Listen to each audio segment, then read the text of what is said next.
Welcome to the Near Memo, a weekly conversation about search, social, and commerce. What happened, why it matters, and the implications for local. Anyway, all right, moving on to the third item today, which is probably the most provocative one, notwithstanding the privacy outrages that we just all expressed, is Google's SVP Prabhakar Raghavan. Hopefully, I have not Thank you for mispronounced saying his name. that. Yes, who is a really really good guy. I met him when he was at Yahoo. He's a really good guy. He was at the Brainstorm Tech Conference, a Fortune conference, and he was being interviewed on stage, and he made the remark, which we picked up from TechCrunch, that according to Google's internal research, about 40% of younger users, Generation Z probably, were not using Google Maps or search to find, he said, places for lunch as a stand-in for all kinds of local information. And then he added later that they prefer, these younger users, a much more visual experience versus the traditional. And specifically, he said they go to TikTok or Instagram, which I Correct, found right. really interesting. And certainly from a personal experience, not me, but friends and significant others, Instagram is a real discovery vehicle for these kinds of experiences. No question about it. TikTok was fascinating to me as I was chatting with you guys on our Slack channel yesterday. Just I can't imagine ever being a TikTok user myself, let alone using it for a discovery search experience. It just seems so foreign to me, and I can't be alone in that feeling. I don't think in terms of my generation and older generations sort of being in that camp. So it struck me that this comment, first of all, Mike, you're welcome to give your tinfoil hat comment here about this comment, but about the SVP's remark. But aside from that upcoming tinfoil comment, it strikes me that it may indicate a need for Google or any sort of horizontal tech player to start to bifurcate its products along consumer preferences. Because if Google were to go so far in the sort of TikTok discovery direction, I don't think anything they're doing in visual search right now has kind of gotten there. But if the sort of basic framework of Google Maps and the basic framework of Google search goes too far in that direction, I will absolutely abandon Google and jump to DuckDuckGo or Bing or some other sort of more traditional search alternative. It's not a format that I particularly enjoy discovering things in. At the same time, Google might lose the 40% of young people for whom that sort of framework is their preferred means for discovery. So I think it's a really interesting sort of demographic shift in search behavior, and it may portend a fragmentation of products based on preferred discovery experiences by various demographics. Let me just qualify with a couple of things, and then Mike, you can have at it. So we don't have any larger sense of what that data says. We're just reacting to a hearsay comment, but it's pretty significant. It was a kind of a bombshell that large an audience had embraced Instagram and TikTok instead of Maps and Local for near me queries. And you can do a restaurants near me or similar near me queries on TikTok. That exists. But what you get are these short videos with, creators and influencers making recommendations. I think that this also adds an interesting new angle to our discussions about visual search, which, Mike, I know you probably wanted to talk about more. It gives us more perspective into why Google is kind of pushing the SERP in a more visual direction, even though there's multiple inputs and influences there. I mean, one of the things that was striking to me about Google Marketing Live, let me find the quote that Jerry Dishler said. Google Marketing Live was the ad event kind of companion to Google I/O. And Jerry Dishler at Google Marketing Live said that we're transforming the SERP into an endless stream of visual ideas. Exactly. That's a paraphrase. And that was kind of a really interesting and heretical remark, in terms of Google's old design philosophy and old perspective. So, Mike, I know you have a whole bunch of things you want to Well, it's say. a design philosophy that clearly has changed over the last 5 years. The analysis we did at Near Media showed that images now comprised 35, 37% of mobile SERPs. The images had gotten bigger. Obviously, bandwidths have gotten faster, more images per listing. Like on an organic mobile search, you now get up to 5 images organized in different ways. In local pack, something very similar, and the images can expand. And the most telling of these in this vein is the search by photos feature, which is a purely visual search metaphor. All it shows is the business name and the star rating, and then a great big picture that typically reflects searcher query intent.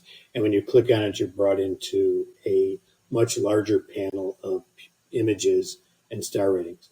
So you're theoretically supposed to pick a business to explore based on 98% visual information as when you count the review stars and the image, and very little textual information. So, and to me, that's been, we've noted this before, that it is very Pinterest-like, right?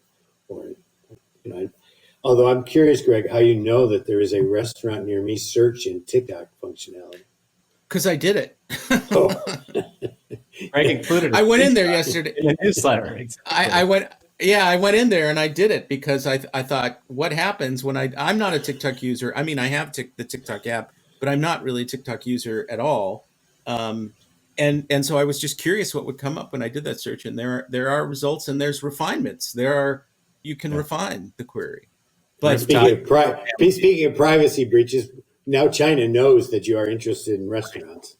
yeah, which is an important thing for them to be aware of, I think. So, But Mike, I tried to tee up your tinfoil comment, and I want you to share that in this discussion. Yes. So I borrowed David's hat for a moment, and I felt that the quote unquote offhand way in which he dropped this remark was really much more conscious than that. Google doesn't let these things slip, they are intentional.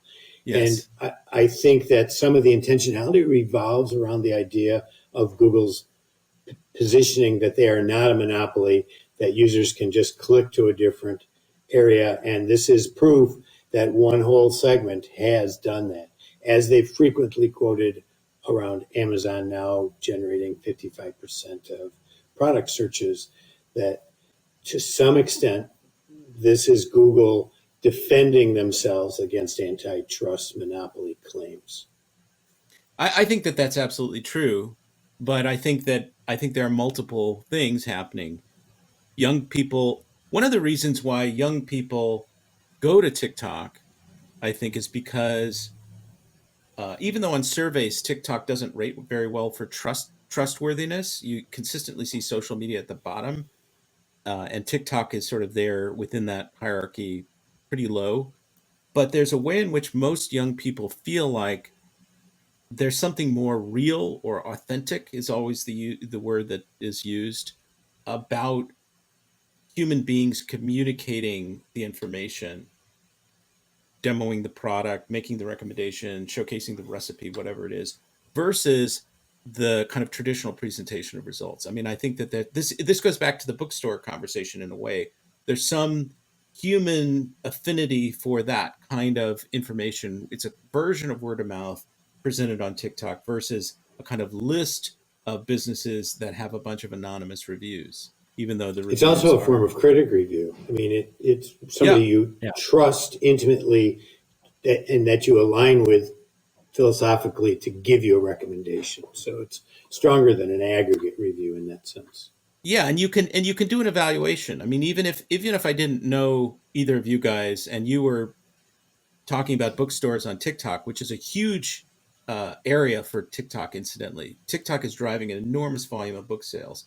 If there's a real person in context, I mean, I can see your face, I can see your expressions, I can evaluate your trustworthiness kind of intuitively. There's just a lot more information there, at least about the individual, than a written review in text. Now, I don't have the benefit of seeing 1,000 of those individual TikTok videos, but there's just something. that I think people are responding to about the form, the presentation, that's very powerful for younger Well, and people. Google has embraced that to some extent with reviews by encouraging image uploads, and I believe that they will shortly embrace it with short videos, right? They've been building out short video technology and encouraging it and understand it as well as they understand still imagery. So you're probably going to see a movement there as well. Well, and to David's earlier point, I mean, if Google, what was the SEM Rush search engine called?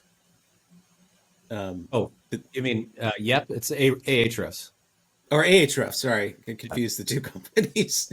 So Yep, right? I mean, Yep was just the old Google in terms of the very Right. Spartan presentation. We all remarked, I think, how it was kind of like refreshing to see something so clean and spare versus the what's bordering on clutter in some cases in the SERP. And so I think, it's if Google responding to this 40% defection rate tries to load up too much Las Vegas style stuff in the SERP, it's going to be really problematic. I mean, Yeah. to your, as what you said earlier. Although I would point out that we couldn't remember the name, let alone the URL. And Well, we haven't been back to visit it in that time frame. It's a typo for Yelp. It's a typo for Yelp. So Yes, that's my general memory defect. I think not necessarily the intrinsic. Well, but it's the nature of search. Habit plays a huge role. Yeah. I just want to make one more comment, which I found really interesting. Further down in the TechCrunch article, this Google SVP, whose name I will surely butcher, Raghavan made a really insightful comment that this generation of 18 to 24-year-olds that they supposedly did this user research with has never really used a paper map in their lives. Their entire sort of navigational experience has been through a smartphone. And that, A, made me feel really old, but B, that comment is like, okay, the entire, as he said, the entire paradigm of maps was basically translating a paper document into a smartphone experience. And what if you just threw out the sort of paper map frame of reference, and what kind of sort of navigational discovery experience would you create without that as your anchor? And so that to me is a really interesting question, and one that could actually spawn some interesting new experiences outside of what is today our traditional sort of maps oriented paradigm. And people should pick up that challenge. I mean, I do think there's an opportunity that's pretty interesting Snap has a map, right? But that's mostly about, I don't use it. It's mostly about identifying where your friends are. But combining a new map experience with some social layer, I think would be kind of interesting to see. And, hopefully it's very resource intensive to do that, but hopefully somebody will do that. All right. And on that note, we will bring to a close another hopefully interesting edition of the Near Memo, and we will be back as always next week. We are running a survey with UpCity right now, UpCity, about digital agencies and their challenges, what products are profitable for them, what their pain points are, all kinds of issues that we'll put together into a kind of benchmarking report. And the data will be very interesting to compare your agency to others and see what's profitable, see what's being sold, what's easy to sell, what's hard to sell, all those kinds of questions. So where can they get a link to the survey? We will put it in the transcript for this podcast, and we will also send out another email to our audience with the survey link. Thanks for joining David, Mike, and Greg. To stay on top of the latest developments in local, subscribe to our newsletter at nearmedia.co. We'll see you next week.